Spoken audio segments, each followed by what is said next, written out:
Hello and welcome to the channel. Today I'm making my predictions for the tied for the longest card of the WWE PLE calendar this year, Crown Jewel. So match number 1 is our first of 2 matches for these new WWE Crown Jewel Championships, and this will be for the Women's Championship, where we'll see Raw's Women's World Champion of Liv Morgan take on SmackDown's Women's Champion of Nia Jax. This match feels like it could be Shenanigans City here, with all the Judgment Day people on Liv's side and Raquel being in there now. That could be playing a factor. Tiffany Stratton roaming with the Money in the Bank briefcase, and we see her and Nia slightly start getting into it more and more as things go on. I think some of those shenanigans will play a factor in the finish of this match, and I believe Liv Morgan will be walking out with the win here, defeating Nia Jax. I think with the current makeup of the Raw Women's division, where it seems like it's Liv, Rhea Ripley, then everyone else, and now with Raquel kind of being in the mix, I think this could elevate Liv's title reign for more of her challengers when they're coming up, that she won this new title trophy wherever we're going with this thing. And I also think that Tiffany Stratton could get involved here to where that is the reason that Liv wins and Nia flips out, and then this leads to the inevitable cash-in opportunity for Tiffany Stratton to take the title off of Nia Jax later down the road. So now on to match number 2. And match number 2 will be the Shorts hype video of the PLE that'll be up tomorrow at 9 a.m. and this will feature Seth Rollins taking on Big Bronson Reed. Now before the festivities took place last night on Raw, I was firmly in believing that Seth Rollins would win this match. But after the brawl that happened between these two, I think Big Bronson Reed gets the big win here and defeats Seth Rollins. The more and more I think about it, with the inevitable clash between Rollins and Punk happening more than likely on the road or at WrestleMania this year, I think this Bronson Reed feud could be the filler gap, while Punk will be going after Gunther's World Heavyweight Championship. They'll have this match 1 here at Crown Jewel. Rollins is coming in beaten and battered. Bronson Reed gets the win. They have another match later down the road where Rollins is more healthy and more back to 100%. Rollins gets that win, maybe at Survivor Series or on one of the Raws leading towards their Netflix switch. And then match 3 could be at the Netflix Raw that everyone's building up as it'll be a big PLE type show, to be the third match where Rollins gets the 2-1 victory and then he moves on and sets his sights on Peoria Phil. So now on to match number 3. And this will be a singles match where we'll see the instigator Randy Orton taking on the pissed off Kevin Owens. To me, this match just feels like Kevin Owens is on the warpath to get back to Cody Rhodes and show him what he's doing is wrong and that he needs to get the win here and beat Orton. Meanwhile, I think Orton's just instigating Cody, trying to play him the long game here to inevitably get that chance at the WWE Championship. But I feel like this Saturday in Saudi Arabia, I believe Kevin Owens will be getting the win, defeating Randy Orton here. I think with Owens on the warpath for Rhodes, this match could potentially end up maybe in a DQ where Owens just is beating the holy hell out of Orton, where Orton maybe disappears for a little bit and then he pops back up about Royal Rumble time and he could be the Royal Rumble feud for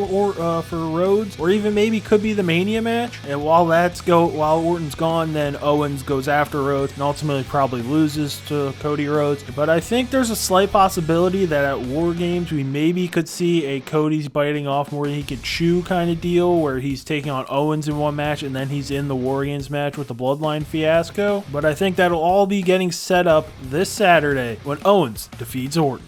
So now on to our next match. And that'll be a triple threat for the United States Championship, where LA Knight will be putting his title on the line against Carmelo Hayes and Andrade. I feel like with this match that Hayes and Andrade are going to get in each other's way, and somehow, some way, LA Knight will be retaining the US Championship here. I think that Andrade and Carmelo Hayes are going to have one more go at it to have an official Game 7 where it will just be those two, and then the winner of that will more than likely get their one-on-one match with LA Knight, like Andrade did earlier in this feud. And I think then that could be the possibility to where we could see a new US champion. But here at Crown Jewel, I think LA Knight will squeak by and keep his title and keep reigning as the champion of the United States. So now on to match number 5. And this will be a fatal 4-way for the WWE Women's Tag Team Championships, where we'll see Jade Cargill and Bianca Belair put their titles on the line against Damage Control, Metaphor's Lash Legend and Jakara Jackson, and Piper Niven and Chelsea Green. So in this match, I think there's a slight possibility that Belair and Cargill lose the tag team title, because as we've seen in the past in these multi-team tag team title matches, that's the last time they lost their titles before regaining them and getting them back from Alba Fire and Nyla Dawn. But I think in this 4-way, things will be a little different, and I think Belair and Cargill will retain their women's tag team titles in this match. I believe Cargill and Belair will hold on to the tag team titles for just a little bit longer before the inevitable breakup that we all have been seeing on the horizon, and I feel like I've talked about 85 times on here, to where they finally split up. Maybe this could happen if there's some kind of War Games match. We can have a Dakota Kai, Tegan Nox kind of turn if they're on the same team, if they're both on a team for some kind of women's War Games match. That could be where the breakup happens. Or the Royal Rumble turn where Cargill eliminates Belair. That could be where this team finally severs ties and goes their separate ways, leading into the inevitable clash at the Showcase of the Immortals in April. And I think for the women's tag team championships, there'll be some kind of tournament, kind of 2 triple threats that lead into 1 singles match, or 3 singles matches that lead into a triple threat, that we get new contenders and they take the tag team titles away from Jade Cargill and Bianca Belair to be the new heads of the women's tag team division.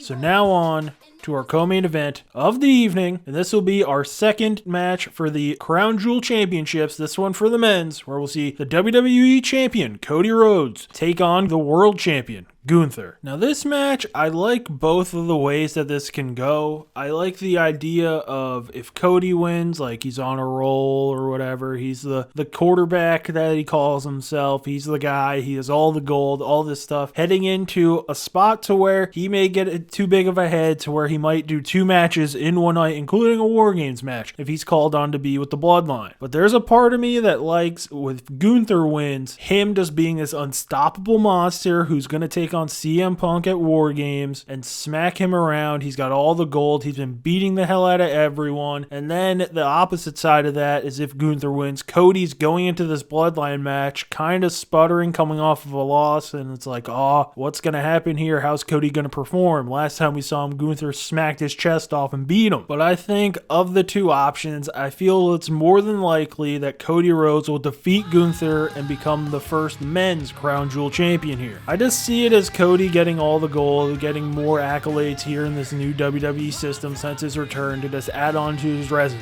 I also think with Liv Morgan winning earlier in the night that they would want to do 1 person wins on Raw and 1 person wins on SmackDown. With Liv Morgan being on Raw, Cody is the SmackDown winner here. I also think there's a way that this match could end to where it's kind of like Cody just snuck one out and beat Gunther, so they inevitably have another match down the road. They can reference this one, and this way this also will play into the Gunther Punk match that will be happening at the end of this month or the beginning of next, whenever the next show is, to where it's like Cody snuck one out, maybe Punk can do the same and take the title off of Gunther and end his reign as world champion. And I feel like a lot of those wheels be set in motion this Saturday when Cody Rhodes defeats Gunther and takes the Crown Jewel Championship. So now on to our main event of the evening, and this will be a 6-man tag team match where we'll see Roman Reigns and the Usos, the OG Bloodline, team back up to take on the new Bloodline, which could be any of the 3 of Solo Sikoa, Jacob Fatu, Tonga Loa, and Tama Tonga. Now this match boils down to me of who are the 3 for the new Bloodline. If it's Solo, Tama Tonga, and Tonga Loa, I think Reigns and the Usos just run through them and win, and then Solo kind of skirts off to where it's like, oh, Solo ran away, we need a match where he can't run away. That's how the War Games match gets set up. If Jacob Fatu is inserted instead of Solo, I think this is another, oh, Solo ducked out of this one, we need a 4-on-4 match, and then we'll have to go find a 4th. If it is Fatu, Solo, and one of the Tongas, I think that's where an upset could happen, and I think the new Bloodline could win, and then this leads to them challenging or getting challenged for the War Games match. But I really think that since Roman Reigns found his passport, I don't think he's going all the way to Saudi Arabia to lose, and I think that the Usos and Roman Reigns will be defeating the Bloodline here, getting the win at Crown Jewel. And I think the finish of the match will be Solo got away or gets away or wasn't even in the match to begin with, and they feel like they need to do a 4-on-4 match, or the new Bloodline challenges them to this War Games match to where it's 4-on-4 and the numbers are fully even and we're all at full strength, but you guys have to go find a 4th, and that's where I think this Cody stuff could play a role. And we all know that old Dewey Johnson is just lurking in the background, waiting to pop up up the Saturday after Thanksgiving in Vancouver, to where the final boss maybe goes on his final run in WWE. So that'll do it for my predictions for the 2024 edition of Crown Jewel. Leave your thoughts in the comments section below. Come back tomorrow at 9 a.m. Eastern for the short hype video for the Seth Rollins-Bronson Reed match. If you like this video, hit the like button. If you like what I'm doing on this channel and want to see more, hit that subscribe button. More Madden franchise shorts will be coming out, along with college football shorts. And as always, thanks for watching.